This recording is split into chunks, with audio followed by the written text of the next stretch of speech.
What's poppin', people? It's Dante. I'm on the streets of Philly, just coming out of the Fashion District Mall here. You know, I love walking through the malls during Christmas time because they play Christmas music and it's just really uplifting, right? And so yeah, today I just wanted to discuss this notion of the snapshot and why I'm so passionate about this approach to street photography. I find that the snapshot aesthetic is actually really beautiful when you sort of embrace imperfection and make multiple sort of photographs of one thing, and to sort of just let the chips fall as they may, where you're just curious about what a photograph will manifest to be in reality, right? To sort of extract and abstract from life itself, I find to be an interesting notion and goal to set out into practice, right? Where the more you're focused on these sort of perfect compositions, making things so perfect, lining things up, I think actually the more boring and blasé the photographs become. So, you know, consider the snapshot, consider throwing the camera around. I think it lends itself really well using, you know, a Ricoh or some sort of compact camera that you can have on a wrist strap, and setting the snap focus to 2 meters. I have it at AV mode f8, and yeah, I think having snap focus is great for the snapshot, as you know, there's no hunting around with autofocus and things. So I really just wanted to discuss this because I think to play more with your photography and to not take it so seriously will actually unlock more creative potential. And when you're considering the snapshot, you know, really hone in on details, and if something is even like the smallest thing interesting to you, right? Get down on your knee, look at the textures, and see what it will manifest to be later. I mean, it may seem crazy, it may seem like I'm looking at nothing, but in reality, everything around you can become this potential photograph to create, looking at the texture of this pattern, and to sort of make multiple photos of the same thing, to really look at all the details and all the complexities of the world, right? To treat the world as a canvas where there's infinite potential in the mundane life, and, you know, embracing the sort of impermanent nature of life, looking at the sign here fading away, and yeah, sort of go back to the sort of amateur state, sort of return to this state of play, and just see what you will do with it. I mean, the more I open myself up to more subject matter, more things, whether it's like the grungy texture of the floor, the patterns on the walls, portraits, faces, people, architecture, really just everything and anything, you know, it makes photography more fun, which ultimately for myself is the goal. And to channel that sort of inner lust for life and joy is what I believe is the goal, where I hope to share this sort of sense of wonder and awe in life itself that I find forever fascinating to me, where like literally everything and anything becomes so interesting. And it's not like I'm just snapshotting around randomly, like things stick out to me and I recognize them, and when I put the camera up to this window and look through the texture and the reflection, and I observe the different lampposts and these historic lampposts here in Philadelphia, I can uplift these things. I can make something out of nothing. I can champion humanity and the sort of approach of being a flaneur in your town, sort of walking carelessly but photographing with intention and intensity.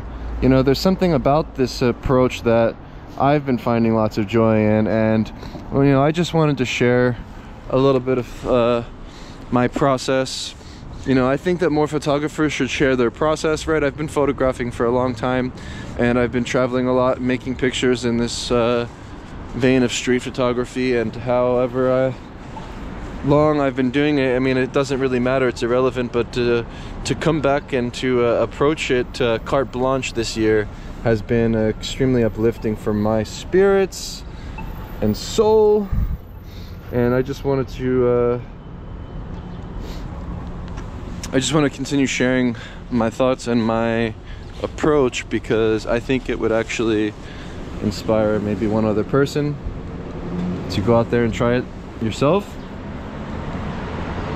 You know, it's not this like serious thing. You kind of want to loosen up, right? Go loosey-goosey, make pictures quickly, observe all of the details. And I think ultimately, you know, this will fuel your lust for life itself.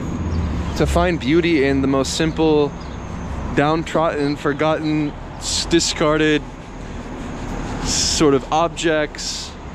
You know, because I think a lot of the time what happens when you're practicing street photography is you get caught up with one particular way of looking at the world.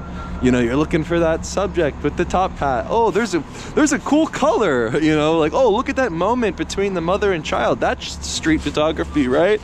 You know, let me focus on the composition and layer things this way. It's like, you know, there's just so much more to do. And I think actually to recognize that there's infinite potential with this thing, and the goal being to make more and new photographs in a stream of becoming, where it's simply always on to the next one, and nothing's perfect. Embrace imperfection. Sort of just treat everything as a work in progress, as longevity is the goal, to continue photographing until the day you die. Simplify, simplify, simplify. I've finally simplified, and now approach my photography in this method where I can actually come home, cull through photos, publish photos, speed things up. And what this does is it allows me to keep on going out there and to keep on making new work. And I think I found in my recent years of photographing the process to be extremely boring and sort of slow paced due to the nature of using raw files in Lightroom. So pro tip, just use the smallest JPEG possible with the high contrast crank to the max on the Ricoh.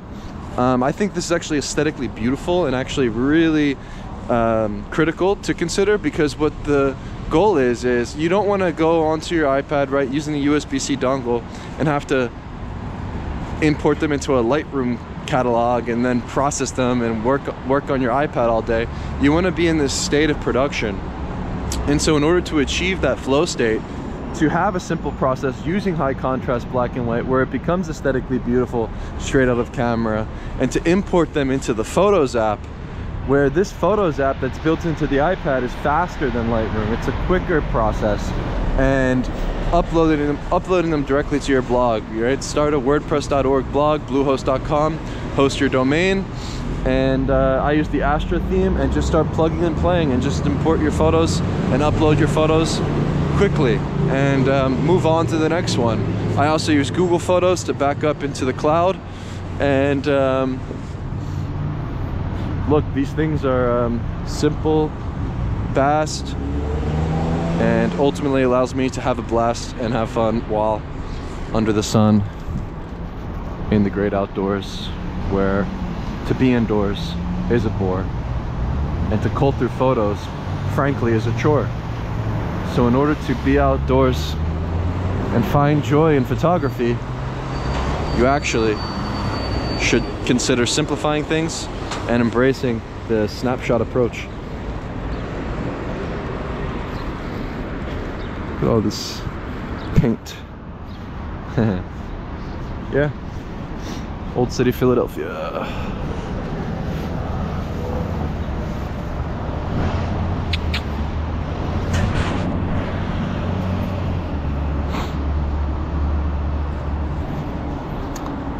When in the course of human events it becomes necessary for one people to dissolve the political bands which have connected them with another, and to assume the powers of the people separate and blah blah, I can't read that.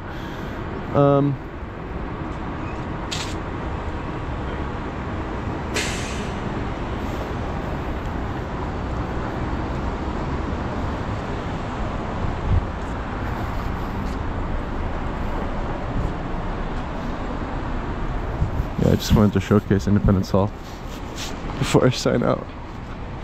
there in the background.